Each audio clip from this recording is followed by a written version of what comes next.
While many schools say they're military friendly, sometimes that's just lip service. Which is sad because it's not hard to do a good job of it. Typically, the 4 things that military students really need to make sure that a school does for them is that it's going to allow them to maximize credits given for military experience, that it's going to be really easy to use with all of their GI Bill and US funding. You want a school that's going to let you take a pause without having to unenroll or drop out when you suddenly have a deployment you have to go on. And you want somebody who's probably nice to you and knows their stuff, like military-specific advisors who can help solve your unique problems. But on top of that, like most students, you probably also want to be able to graduate pretty quickly. Maybe you're preparing to retire from the military and go into the civilian world, or maybe you're trying to get approved for OCS. Whatever the case, I've got 5 schools I want to share with you that'll hopefully help you get graduated. First, a dishonorable mention, the American Military University that's part of the American Public University system. Do not recommend. They're a for-profit, their degrees are less respected, and there's a lot of news and accusations about them being very predatory towards military service members, where they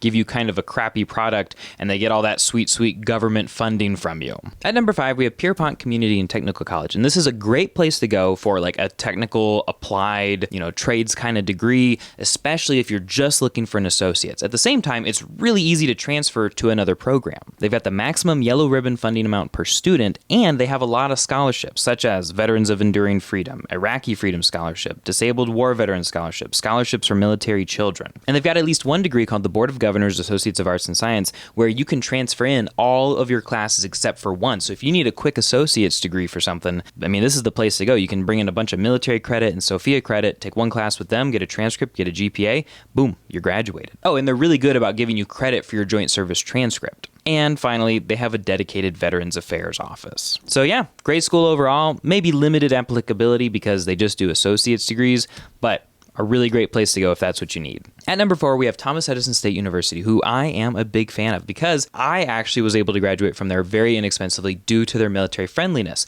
Back then, they used to give their military benefits to dependents of military service members. My dad was in the Army, and so I was able to get a really nice discounted tuition rate, which today for military is only $250 per credit. Oh, and their internal TCEP exams where you can just earn credit for things you already know are way cheaper. They waive their application fee. It's an honestly really good deal. If you hacked a Thomas Edison State University degree as a military service member without using your GI Bill, you're looking at a cost of about $5,000 max, where for most students, it's going to be at least $1,000 to $2,000 more than that. Of course, if you have the GI Bill, you're spending like hardly anything at all. And for anything that the GI Bill doesn't cover, they're actually fully yellow ribbon funded as well. They've got a dedicated Veteran Affairs office. They've got military and veteran enrollment counselors. A whole tab of their website is dedicated just to military veterans. And then they've got differentiation for every single branch. Military students are a huge part of their student base, and it seems like they jump through a lot of hoops to take good care of you guys. At number 3, we've got Western Governors University with a dedicated military support staff, and they routinely make the military-friendly school list with gold status. They've got all the types of funding, except all the GI Bills, all the kind of things that are just at this point kind of a bare minimum necessity to be on this list.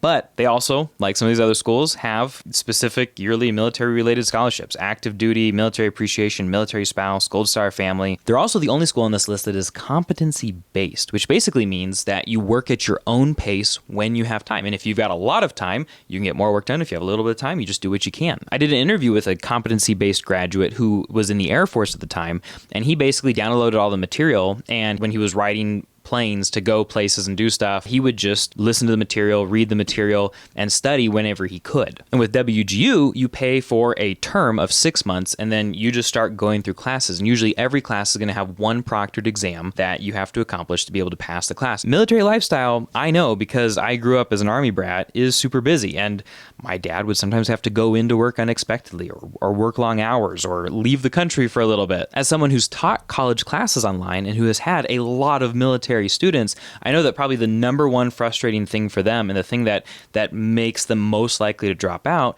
is just that life gets so busy, they fall behind on a project, they fall behind on the next one, and it just starts to overwhelm and they have to drop out or try again later, but they've wasted all this time already. A competency-based style fixes that and makes WGU a really good choice, especially because they've got business, they've got tech, including cybersecurity, which I have found to be really popular with military students, and they've got healthcare administration administration, nursing, and even education if you want to do something completely different. At number 2, we have Southern New Hampshire University, who, beyond just being on all the regular best for vets and most friendly for military and all this kind of list, also puts their money where their mouth is and reduces their tuition by a ton for active duty service members. Their tuition is already really cheap at $330 per credit hour, but if you don't have the GI Bill to pay for a degree with these guys, they take that and they reduce it by 30% down to $231, and they apply that for spouses as well. And they have scholarships like the My CAA scholarship, which provides up to $4,000 of tuition for eligible spouses, transfer of post 9/11 GI Bill benefits, survivors and dependents, education assistance,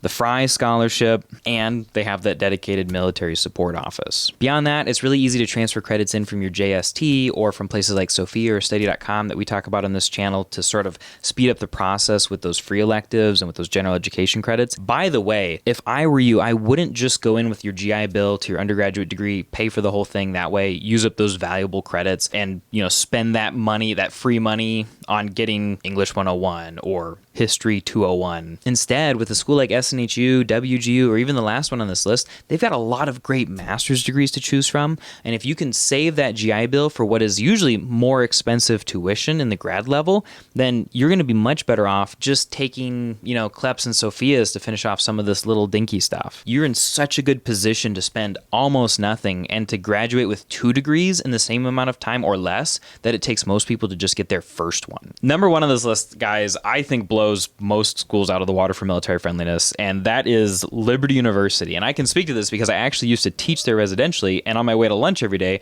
I actually walked past and saw the dedicated military affairs office. I've had military family members go to this school. Both of my brothers went through ROTC there. Liberty University talks a big game about being military friendly, and they back it the heck up. They've got their maximum yellow ribbon funding. They're Virginia's first Purple Heart university, which means that they were recognized by the Military Order of the Purple Heart for how military friendly they were.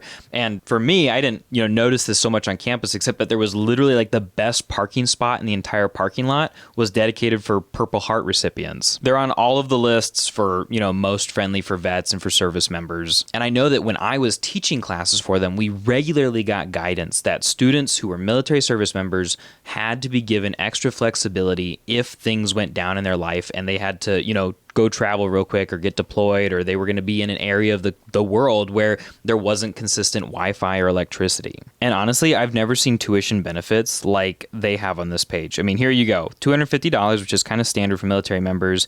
But if you're military and a first responder, then it's only $188, which, from a behind the scenes perspective, that means that Liberty is basically making almost no money off of them at that point. People who are eligible for military benefits include veterans and retirees, spouses, even DoD employees. And then their graduate programs are also discounted at $275. Some of their doctoral programs are as cheap as $275, though most of them are discounted all the way down to $300. $300 for doctoral level credits is insane. Oh, application fees are waived for service members and veterans. They transfer the heck out of a JST, guys. If you have credit for blowing your nose, Liberty is going to recognize it. Oh, and let's just throw a little bit more in there, guys. Military child discounts at 15% off. You've probably heard me talk about this in our 7 best online colleges of 2024, and it's that Liberty University is known for having really excellent customer service. I think WGU does also, but of the 5 schools on this list, Liberty has the best. And I am not overstating it when I tell you that they literally do backflips to take care of their military students. Okay, not literally, but they do a lot. And I'm not just saying that because I used to work there. That literally has no impact on this whatsoever. At the same time, everybody's looking for something slightly different. So I hope that this list has helped you sort of codify what you're looking for and figure out, maybe a school that's going to be a good fit for you. Thanks for watching. If you're looking for more help in picking a college, picking a major, check out the link in the description to sign up for a consultation with us, and check out this video of our 7 best online colleges of 2024. Oh, and here's an interview with an airman who graduated super, super fast using college hack methods, and we talk about how we did it. Thanks for watching. Happy hacking.